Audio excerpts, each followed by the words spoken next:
Are you sitting with thousands of hours of B-roll content and telling yourself, I'll start posting tomorrow? Are you in your head worried about your friends and family, thinking you're cringe for choosing to be visible? Are you chasing trends instead of building influence? Welcome to the Visibility Standard, where the visionaries of today are changing the rules of their industries and letting their voice be heard. I'm your host, Jasmine, and we are setting the standard.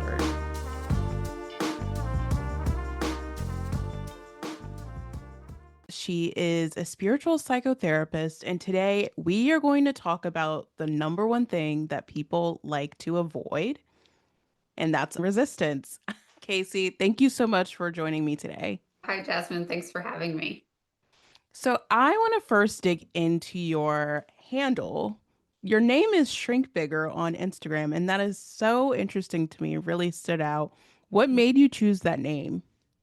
It just, like most kind of divine wisdom does, it just kind of dropped in. And I felt like, that is me. I really love the double entendre, right? The nuance of the idea that so many times we can feel like there's some constraint or restriction, right? And some of these traditional frameworks, and sometimes they can be Mhm. linear. And so I love the idea. Of course, I love this work and I love psychology and I love understanding the psychoanalysis of human behavior and all of that. And there are definite patterns that we need to understand and appreciate and have, respect and reverence for. And how do we do that in a more expansive way? How do we do that in Mm. a way that really can blow the ceiling off of any constraints that might be there and not get stuck? Frankly, sometimes I think people can get stuck in that hamster wheel of traditional therapy and not feel like they're advancing. And so, how Mm. do we advance beyond? And so I think it was just this intelligence that dropped through me, like all downloads do. And it's just like, oh, yeah, that's Mhm. who I am. That's how I want to operate. That's how I want to view the consciousness of the frequency of how I want to show up and hold space for people. And I think there is an intelligence to all of that. Like there's a consciousness to everything, even when you Mhm. come and work, we're gonna be doing this kind of shrink work, but we're gonna be doing it in an expansive way. So that was what dropped through. Oh my gosh, because I looked at that and that, like you said, the double entendre, but also can be taken so many ways. When I Mm, read it, I received it as the play on don't shrink yourself, how expansion can just really tug on a lot of the parts that we may not be ready for, but yeah. also the typical buzzword of being a shrink, being a therapist. And so this conversation right now has just expanded my own knowledge of your name. So thank you so much for sharing that. What do you feel like has led you to approach psychotherapy in such a different way? Mm. I came by it organically, as many of us do, right? I came into this work after I was in pursuit of my own container for healing. And what I really recognized that I needed when I was in that space of need, of seeking, of trying to find a container that could really hold me, which I don't think is a coincidence because there's, I think, a divine intelligence even to that, is I found a therapist who, and I didn't know it was what I needed at the time, but she really practiced in this way where she incorporated her own intuition. She thought of things in an expansive way. It wasn't just, she definitely had the framework and the foundation of the psychology realm that I love because I like to Mhm. analyze and chew on things and I want to understand them. And so we could talk about it, but we could also do it again in this very expansive way that felt like it incorporated my spiritual self. So that was just so important to me. And what I noticed in my own healing is I really needed a space where I could be that spiritual self and I could incorporate my Mhm. intuition and reconnect with that part of myself that had perhaps been dormant or neglected or abandoned in some parts of my life. And so she really reflected that back to me in a way that once I decided to go back to school and do this work myself, she reflected it to me in this way that I thought, okay, I want to do that. I want to bring my own medicine and my own magic to this. It's not about copying anybody else or absorbing somebody else's way of doing it. But I think what makes us really brilliant as therapists, and anytime we sit in the presence of anyone, is really when they bring their own truth, their own values, their own wisdom, their own personality to their work. Mhm. And so for me, what I really uncovered is such a big part of who I am is what I would call my spiritual self. And so if I were to try to hide that, number one, I would be abandoning myself and couldn't really show up that way as authentically. If I were doing that, I wouldn't enjoy my sessions as well. I wouldn't be as good at what I do. But also, I wouldn't be this container that was reflecting that and giving people the permission to also be their kind of true, authentic, vulnerable selves. And so Mhm. I recognize through that kind of genesis of my own healing how I wanted to show up as a healer. When we think about the search for a therapist, especially for people who have maybe never saw a therapist, we think about modalities often. We think about gender. We think about do they address this specific issue? But we rarely talk about if the therapist is an energetic match. Can they Mhm. bring in their spiritual side? Are they allowing themselves to see the framework and be expansive about it? Because truly a lot of our modalities are limiting. They are very specific. They are meant for very specific goals, sometimes for very specific types of people. And so allowing our intuition, allowing spirituality to work as another element into the therapeutic process allows us, in my opinion, to meet people more authentically. Absolutely. We have to put our imprint on anything I think that we do. Otherwise, it's really void of what is the most quintessential, meaningful part of what could emerge from that. And so that can't be separate from showing up in our work, in our relationships. And, these relationships are some of the most intimate relationships we'll ever have. Even Mhm. if they're professional relationships, they're deeply intimate. And so to not show up as your true whole self in that space feels like something is lost or missing to me. And so that real self of the therapist, but showing up and I guess being devoted to imprinting our own unique blueprint in a way that, of course, is always about the client, right? But in a way that also allows them, I mean, we're mirrors, right? And so Mhm. how do we show up in a way that they would subtly, subliminally be able to absorb your true Mhm. presence and your true essence? And so that is what I, have been devoted to doing and how I feel like our medicine comes through. And I think anytime we really resonate with anyone in any relationship, but certainly again, this therapeutic relationship that's such an intimate, you know, sacred one, how Mhm. really imbue that with our true essence. And people can feel that. There's a felt sense that is so healing in and of itself that I think it's important. Yeah.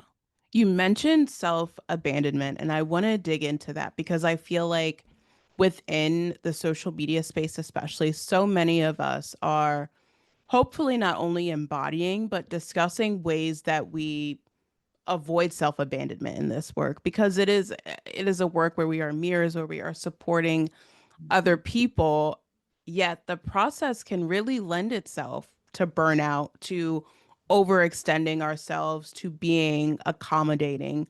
What has that process looked like for you in terms of exploring what it means to not self abandon?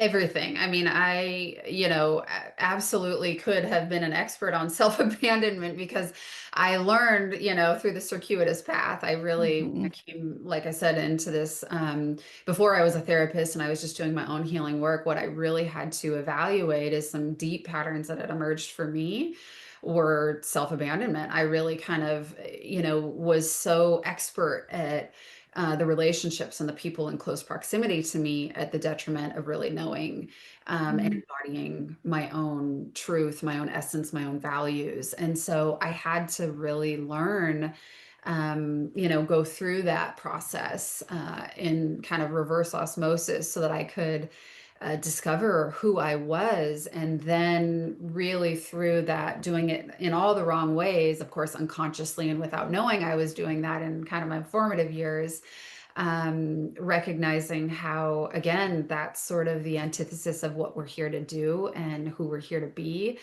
And to abandon ourselves really, doesn't please or serve anyone else, least of Hmm. which ourselves, but those relationships are not. benefiting really if we're just showing up in an accommodating way, because Mhm. we're never truly known. And I think, those can be such core wounds too of like, how do we truly desire to be so deeply known? And I think that's something that we're in pursuit of. And yet we might go about those in compensatory strategies that are, taking us so far away from actually truly being known or seen or understood in a way that would be satisfying or meeting a deep human need that we have, right, to be known. And Mhm. so we have to abandon all of the self-abandonment, really. We have to, eradicate that from our life and be so devoted again to just knowing ourselves, being true to ourselves, being self-actualized in that, and then our willingness to share that in an unapologetic way so that the people that are meant to be in our lives, because not everyone is going to resonate. We are not meant to be liked by everybody. We're not meant to have every relationship that's available to us. We're meant to Mhm. have relationships that are aligned. We're meant to be known. We're meant to be seen and appreciated for who we truly are, not who you need me to be, right? And so for me, it's Mhm. been this, again, this genesis of really needing to do it all the wrong ways and then understand how deeply unserving that was to me and to all my relationships so that I could truly show up in a way that I could enjoy myself, but also other people could enjoy my presence. Yeah, I feel like this ties in so closely when we were talking offline about discussing resistance. When we Mhm. recognize that there may be a relationship or an opportunity or something that isn't aligned, and our intuition is telling us there's more out there if you just let this go, let this go. What do you think really holds us back from taking that step to explore what else is out there? Well, I think there's many different languages that we could put on it, right, in this world, but they're protective parts. It's our nervous system that's not adjusted to the unknown. There's a fear or a trauma that is associated with having stepped out and dared to Mhm. be our authentic self. And so there's shadow material, right, that exists there. And the resistance shows up because it's trying to protect us, right? It's a Mhm. protective part. But it's not necessarily doing it. And so it's identifying when that protective part is actually prohibiting us from having a more expansive experience, right? So Mhm. the attempt, right, and it's the ability to kind of see that resistance sometimes, right, especially resistance, I guess, if we think about that as a Mhm. consciousness, right, it's like resistance itself is really not protective. And so if we're resisting something versus really attuned to, is there a reason that I'm being steered away from that, right? That's a different Mhm. consciousness, I think, and frequency. Then, and so is there wisdom in that, right? Should I listen Mhm. if there's some real wisdom in that? But usually what's happening is there's a resistance because we're uncomfortable, we're fearful, we're traumatized, there's shadow material, and therefore we're trying to protect ourselves from having a negative experience.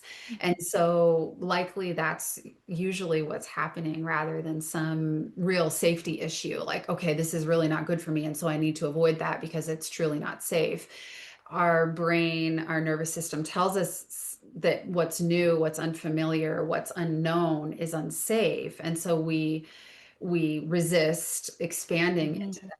field of experience because we fear that something negative could happen. And there's such a negative association that's so subconsciously linked in our mind that we avoid that painful experience. And so, Oh. and the protective parts show up and all of that, right? And so it's really understanding and asking yourself this question: am I truly in danger here? Is there something to fear or truly a safety issue? Or is it my perception of that experience that I'm projecting on from a past lived experience that is giving me false information and not allowing me to be the expression and expansion of myself? Can resistance be unconscious? Absolutely. I think most times it is, right? We don't really Okay. understand the source of it.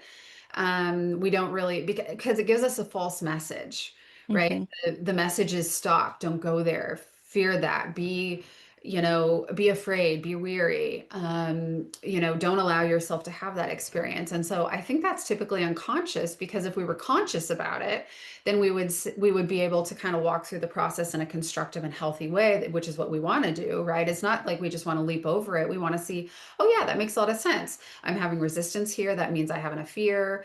Here's what I'm afraid of, and here's what I truly desire that is not just satisfying this impulse, but it's like a higher desire, a higher value that I have that I want to pursue. And so I would be willing to palpate that field of Hmm. fear into the unknown, in order to have a more expansive, greater experience than I've presently been capable of. Yeah, because sometimes that resistance, that avoidance can hold us back, like you said, from that expansive, that good experience, that place that our higher calling wants us to meet. And there can be something that's holding us back simply because we're not ready to receive it, because we don't know how to hold it yet. And when I think about that unconscious resistance, that's kind of what I think about. It's like, okay, maybe I'm not ready to receive this. My nervous system isn't at this level yet. And so, what do you feel like we have to do to even be able to identify it's us? That's the barrier. Mm-hmm. Well, I think a lot of it is nervous system work. And so just being aware, because we may, kind of this may be nuanced, but to your point, it's like, are we conscious? Like, we may be aware that we're resisting something, but we're not even aware of the resistance itself and how unconscious that is and what's informing Hmm. it. Right? So it's like, oh, I know I'm avoiding it.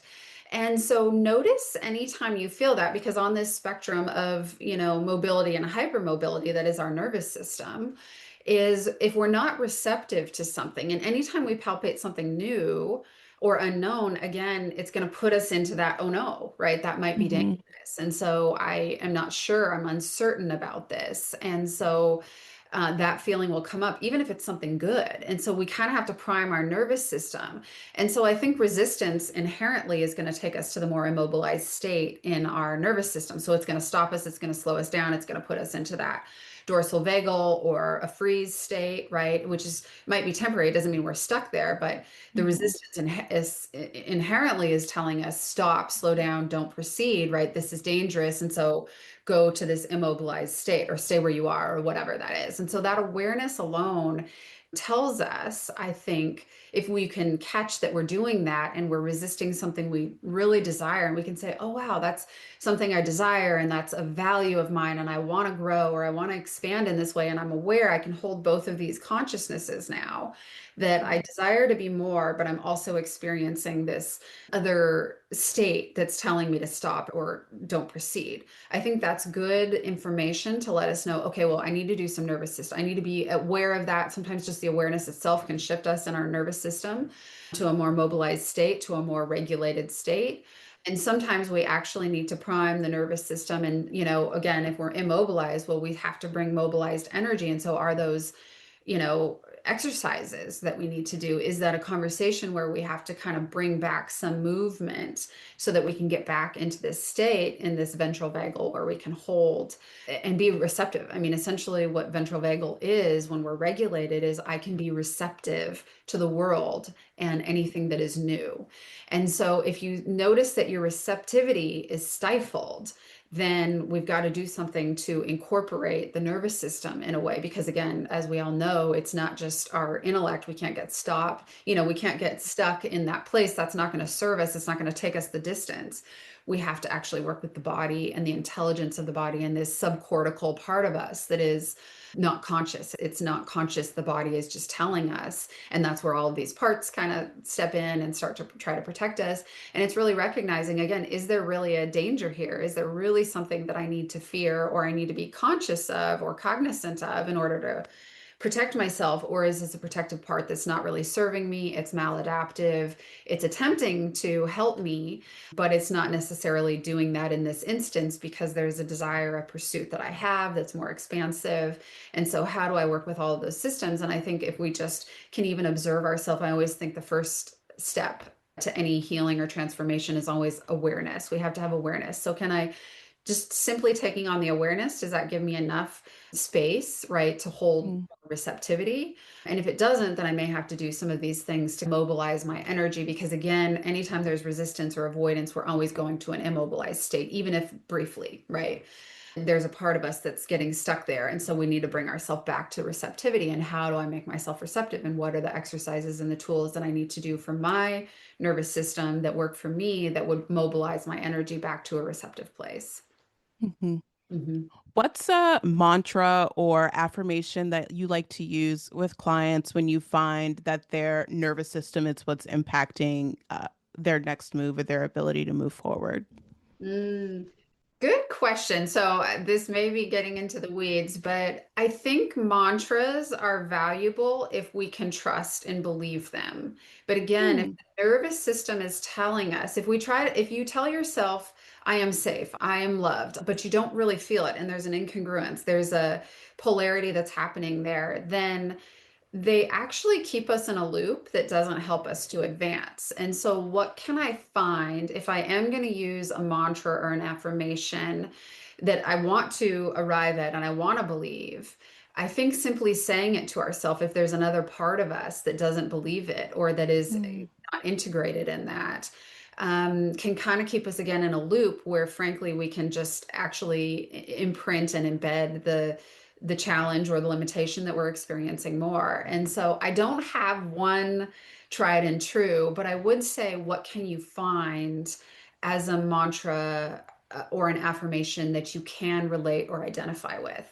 And so if we're even talking about safety, which is a huge one again in the nervous system, because that's what we're always seeking, is really, okay, am I fit? Do I feel safe in my body? So really asking yourself, okay, do I feel safe in my body? Do I feel safe on this, do I feel safe with Jasmine? Do I feel safe in my house? Do I feel safe in my Hmm. relationship? It's like finding something that you can identify that's true, that may not be the full spectrum of what you want to experience in terms of that mantra or affirmation, but I can identify a piece that's true for me that I'll actually believe. Because if a part of us doesn't believe it, then we're actually just going to imprint more of the same, right? So if I tell myself, you are safe, but there's a part of me and I haven't identified what part of me doesn't feel safe. It's like I might feel Mm. safe in some arenas, but not in others. And have I broken down the nuance to understand what part of me isn't feeling safe, right? And so if I can identify what part does feel safe, then I can leverage that to again mobilize more safety inside my entire system. So I would say that it's nuanced, right? And Hmm. be individuated, like very psycho individual to each of us and our own specific needs. So that's what I would say. I know it's not a very specific, tried and true one blanket answer, but in my world, it's also nuanced, right? There's not any one thing that I could do, but it's essentially identifying what is it that I'm seeking and how do I find a piece of truth in that which I'm seeking. If I can't fully, like bite off the entire chunk of that, then how can I just bite off a sliver and then I can build on that based on what I discover as I tap into the felt sense of that for myself. Does that make sense?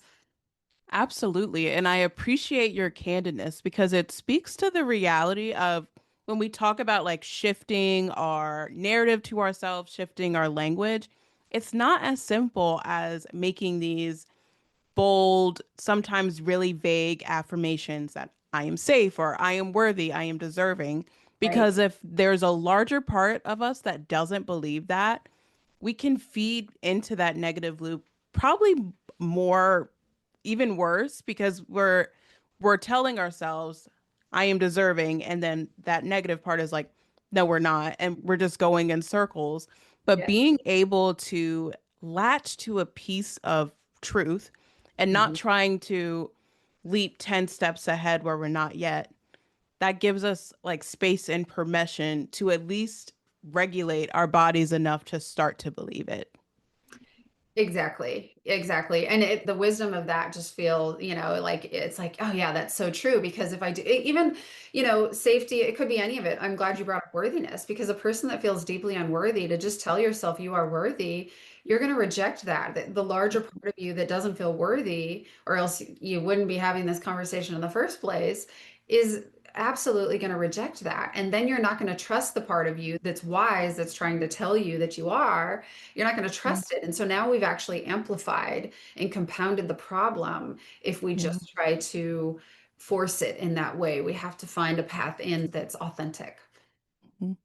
Part of reshaping our internal voice, I think, is also reshaping our relationship to our internal voice. It's seeing the negative voice as a part of us and sometimes being able to identify where that negative message came from and being able to give it a name when we get back into all of those modalities, but being able to separate ourselves from it a little bit and then rebuild this relationship with our narrative that is more true and honest with ourselves is honest work. It takes more than affirmations and large mantras. It takes building those step towards having a safe, nurturing relationship with that internal voice.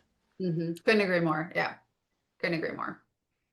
When I think about the healing space, when I think about a lot of the advice that a lot of people like to give, and that is write down 10 affirmations a day or write down something that you like about yourself. It's so much more complicated than that. When we think about rewiring our brain, rewiring our nervous system, if it was just thoughts, then a lot of us wouldn't be having the challenges that we do.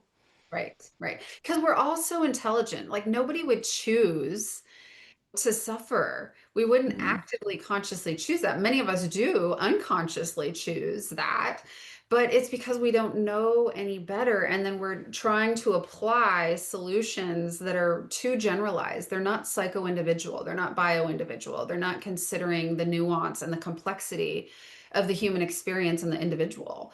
And so we have to really consider how complex we are, and that also there is wisdom in everything that we've become or taken on as compensatory strategies. There's a wisdom in all of it. It's very mm, intelligent. It just has probably become maladaptive for us at this point.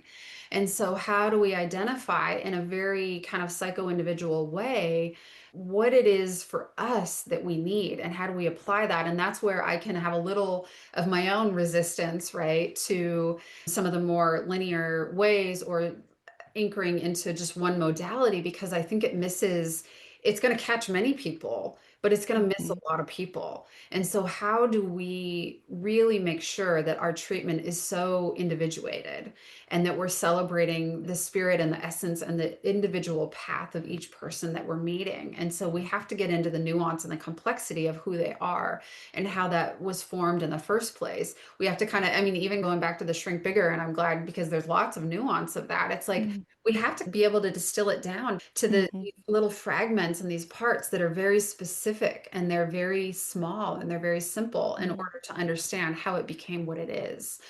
And so all of that is really true for me. And in that way that we really attach and attune to the soul and the essence of a person and what their unique path has been. Yes, there are absolutely behavioral patterns that emerge that are common among humans. And if we don't really celebrate what that is for you, if I just presume mm, that this is a pattern and this is what this must mean, versus what does it mean to you? And to me, that's what the spiritual psychology really is. It's like I could apply my own meaning, but that would just be a projection. How mhm, do I really seek to understand what that meaning has been for you and how you make a more conscious or constructive meaning of that in your own life? And if I can mhm, open up a container for you to do that rather than any projections or any overgeneralizations or anything like that may not serve you, they may be accurate, but chances are, and what I've found is when you really give people the space to have this self discovery in a way that's not projecting any of my own meaning or any of the traditional meaning that would be, but I allow that to unfold for you, something so expansive can unfold for people. yeah, it has me thinking about how we as a society really value big moves, and people love celebrating huge milestones and believing that they have to only celebrate themselves when they've taken 10 steps ahead. Part of rewiring, part of doing the work and really building from a regulated place is celebrating the small wins, like Yeah. celebrating that you woke up, went to work, showed up, and got home. That is enough. And that has to like resonate and feel like enough so that your nervous system can grow to really celebrating and believing that you are worthy of those like bigger moments and bigger milestones. Absolutely. It's the subtle. I think there's so much potency in the subtlety. And I can't tell you how many people I'll work with that it's like, yeah, sure, there can be radical shifts that can happen in, profound moments, right? And sometimes, and usually, I would say it's just this gradual transformation. Mhm. You notice that you're less of this and more of that. And I don't even know exactly when or how it happened, but the Mhm. subtlety of how that unfolded, this is what emerged. I've just been in the becoming of this transformation, right? And I couldn't even quite put my finger on any one thing. It's just been a million little things that have helped me Mhm. become this. And it's very subtle. And there's something so potent about that subtlety that I would say most of the people that I work with, that's what they'll say. It's like, I didn't even quite notice that it was happening, but all of a sudden I noticed that it was different. And Mhm. it takes time and investment when you really kind of allow it to unfold in that way. And it also takes the pressure off. It's like this very organic unfolding, this very organic becoming that there's no force involved. It just can flow and become what it's meant to be in this beautiful, transcendent way. You wake up one day and realize you can say no a little bit easier.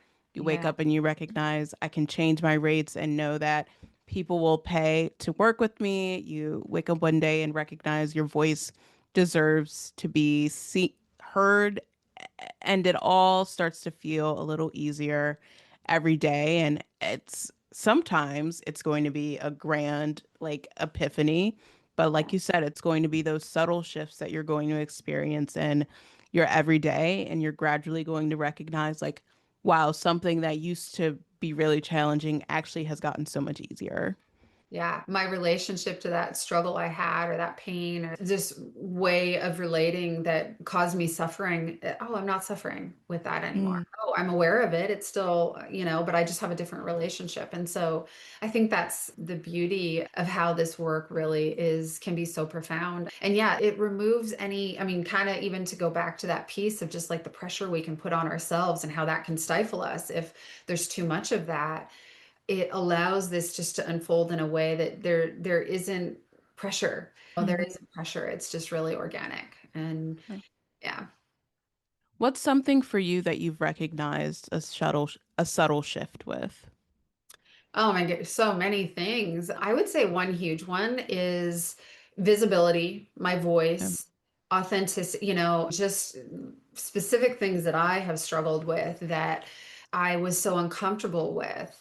Just or I tried to manipulate in my own way or strategize around avoiding or not feeling or presenting in a different way. It's like I just notice that I'm less of that. A lot of it is just the showing up. Like we just have to show up and keep doing it in this way that eventually transforms, right, and becomes something different. But for me, some of those struggles were self-abandonment, right? They were, again, being an expert in other people at the detriment of really knowing myself or being known, which goes directly hand in hand with visibility, which goes directly hand in hand with using my voice. Mhm. Which goes directly hand in hand with a lot of patterns that come along with that. And so for me, that was a huge struggle because I would always kind of acquiesce to the other. And I'm good at putting other people in the spotlight and helping them to be known again at the expense of myself really being known. And so I was uncomfortable being visible. I was uncomfortable using my voice. I was uncomfortable speaking up in some of those ways. And those things have just dissolved. I mean, I couldn't have shown up, right, and done a podcast where I thought, who knows who's going to see this and are they going to judge me? I just couldn't have done that many years ago, in a former Mhm. version of myself. I couldn't have done that and felt comfortable. It would just stifle me. I would be stuck. I would be shut Mhm. down. I wouldn't be able to express myself in a flowing, I mean, I show up and do things like this or in my work every day with people. And I don't plan. I don't think, oh, well, what's this going to be about? Or what do I need to talk about? I don't prepare. I don't do any of that. I just show up and be myself. Right. And so for me, those are massive and I don't know what we're going to talk about. I don't know what you're going to ask me, and I don't know any of those things. And I think there's something really beautiful because I'm now so comfortable no matter what somebody shows up in a session, I'm not worried about it. I don't need to plan. I don't need to prepare. I don't need to educate myself. Like if Mm-hmm. I show up and I learn how to organize myself around me and my values and what I know, then I just know I trust that it will unfold. And I allow that to happen in a way that I think allows people, and not everybody, but it allows people to feel refreshed by that or enlightened by that or drawn to it in some. What's something specific that's helped you get more comfortable with being visible?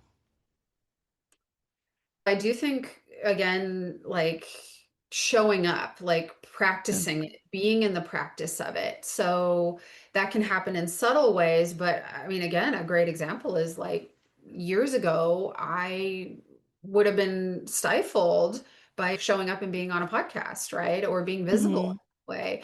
And so putting myself in situations, consciously choosing to put myself in situations where that has exposed me to that. It's like, oh yeah, there's actually nothing to fear here. It's a great conversation with a great wise person and I love it. And if it can help somebody, amazing, you know? Mm-hmm. And so I think exposure, we build confidence by practice. We build Mm-hmm. confidence by knowing it's just like this resistance that I might have to being visible or using my voice. I might have had resistance to that and thought, oh, I need to be so over prepared or I need to be perfect or I need to be just like, I just need to put myself in that situation. And the first time I do it, I'm going to be sweating bullets and I'm going to be really uncomfortable and I'm going to be shaking in my chair and I'm going to feel like I couldn't breathe the whole time. Mm-hmm. And I'm going to notice, oh, wow, I survived that. And I actually became more of the thing that I wanted, just like we were talking about, right? I expanded in this way. And I might not have even done an amazing job, right? But I'm less over identified with needing to be perfect or needing it to be anything at all. But just, I need to do it. If I understand that part of the antidote to my fear of being invisible and not being therefore known, Mm-hmm. which is a huge one, or not being significant, right? It's like if I stay silent and I don't let anybody see me and I don't speak up and I'm zipping my lips or I'm not showing up, right? Then how could I ever really be known? And so we have to Mm-hmm. understand, what is it that we desire? What is it that we're in pursuit of all the time? And how is it that we're going about that unconsciously in ways that aren't really ever going to deliver us to that place that we truly seek to be? And so for me, a lot of that was being known, being significant, being all of those things, that it's like, I don't need significance from everyone. I don't need to be the queen of the hill in any way. And frankly, this relationship with attention and, oh, I'm so uncomfortable with that. I just need to be willing to show up. And however that unfolds, I need to see, oh, not only did I survive that, it was actually really safe. Oh, Jasmine was really warm. She was lovely. I loved being in her presence and hearing things about her and all of this. How can that be an expansive experience too? Mm-hmm. Because again, how was that valuable for me to show up? And if I'm just using again this example, but there's so many of those, like how do I go to the party or how do I show up in relationship? How do I open my heart? I mean, there's so many ways we can do that. And I think we need to challenge ourselves to notice, hey, I'm uncomfortable. Okay, well, how do I consciously perceive that? I'm aware of it. Why might I be having those? Oh, okay, well, probably there was some struggle in my past where that didn't go well for me, or I felt humiliated, or I feared being humiliated, or I feared not being liked, or any of those things. And so I'm aware that might be something that would cause resistance for me. And then I palpate it anyway. I say, okay, well, yeah, I'm going to have that. I'm going to go on that date. I'm going to have that meeting. I'm going to show up on that podcast. I'm going to show up and do that speaking event. I'm going to, whatever the thing may be, right? I'm going to write the book. I'm going to do the thing. Mm-hmm. And so I'm going to put myself in a container where that can be expanded and I can all there see from that space, oh, that wasn't as bad as I feared. And that fear that I had, it's like, well, that was then, this is now. And so I can carve out a new experience for myself. And the more I practice doing that, the more I see that, oh, wow, that was actually expansive and that felt better. And I actually feel more significant, or those things. I feel more known, right? I feel known because I express myself. And does everybody want to hear what I have to say? No, they don't. But do some people, will it be valuable or will it inspire something for them? And will it then give them a piece, a taste of, oh, well, yeah, that's who Casey is, and that's her philosophy, and that's what she believes, and those are her values. And do I resonate with that or do I not resonate? And then again, it's nothing's personal because not everybody's going to resonate with it. But the people that do, Beautiful. That gives significance, that gives visibility, that gives also, and which is less about me having that, but because I do acquire those things when that happens, but it really is, I'm just a reflection of you having those things for yourself. And how does that help you to expand and awaken those things in yourself? And so that's just, we're constantly on a cycle, right, of that happening Mm-hmm. and stepping into that version of ourselves. So that's kind of how I see it. Sometimes the best way that we can retrain our nervous system is through action. And it's not through perfect action. It's not through knowing how it's going to go, knowing what to expect. It's literally showing up, doing it while you're sweating, doing it even when you don't feel great, doing it even though you're nervous and maybe thinking about, oh no, what are other people going to think? I think so many people listening to this will resonate with that, like anxiety, that feeling of I don't know what to expect, or not everyone wants to hear me. Not everyone wants to hear you, but there are people that are going to resonate with your story. And so you showing up is offering them a voice that they've been looking for this entire time. Yeah, and we're just in all, like, even take it away from anything that might be like just in our own relational frameworks. Like the Mhm. more that we do that for ourselves, the more it gives other people the permission. And then the deeper, more intimate, more connected relationships that we have. And I personally believe that's what we're here to do, to experience, right? Mhm. As our own version of that and our own intimacy in the way that, again, uniquely relative to you and your values and your essence and what you know about yourself. It's like that's what we're meant to do, is have this expansive, intimate, connected experience as often as possible in this life. And otherwise, we're missing something that's really quintessential to the meaning of life itself. And so I think it's through this connection. And if we can't show up in an intimate, authentic way in connection, which we can't do if we're not showing up that way, and we can't do if Mhm. the people in proximity to us are not showing up in that way. And so by us venturing into that realm and daring to do this thing that we all fear, which is really kind of being known and seen in a way, I think it's such a common fear that we have because we've had a negative experience with it at one point. By doing that, we really invite other people to do it, but we also have this like fully expressed experience of life. And I think that's what we're here for. Definitely, Casey. There are so many gems in this episode that I am so excited for people to hear. And I just thank you so much for joining me today. Where can people find you if they want to learn more about you or find themselves wanting to work with you?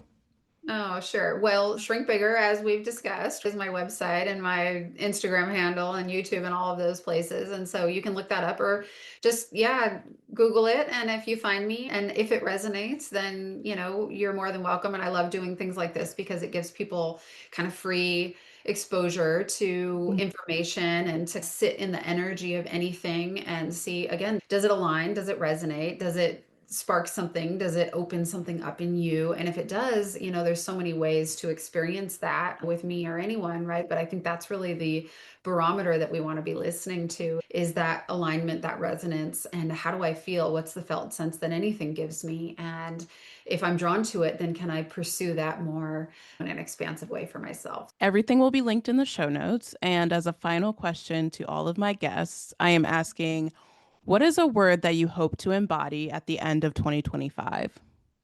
Mm, I would say integrity.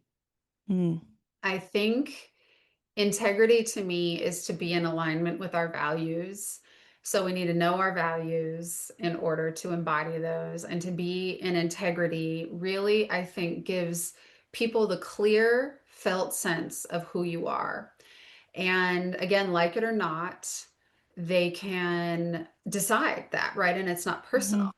But if we choose to pursue and be so devoted to our own integrity, which is going to be unique and intrinsic to each one of us, then what it allows is people to have a clear perception, a perspective, right, mm, of who you are and how you operate and what they're connecting to. And that makes everything simple, right? So I would say mhm. integrity. Amazing. Thank you so much.